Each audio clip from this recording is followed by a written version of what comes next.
ஒன்னாவது நாளையில முளை போட்ட நாளையில சுகங்கான மறைஞ்சிருப்பா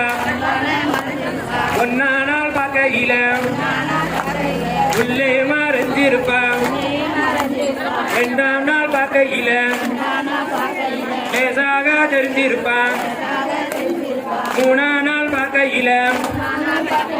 முத்துரத்தினம் போலிருப்பா நாலாம் நாள் பார்க்கையில நாகரத்தினம் போலிருப்பா அஞ்சாம் நாள் பார்க்கையில பஞ்சவர்ணம் போலி வளரும் பிள்ளை முத்தெடுத்து கோலம் கொட்டா ரெண்டு எடுத்து ஓடும் பிள்ளை முத்தெடுத்து சாய கொட்டா ரெண்டு எடுத்து சாமிகளை வணங்கி வந்து பசவனாறு சொல்லையில குளத்தோடு ரெண்டெடுத்து வேளாறு சொல்லையில வெள்ளியினால் கோடு செஞ்சிய தச்சனால் சொல்லையில தங்கத்தினால் கோடு செஞ்சிய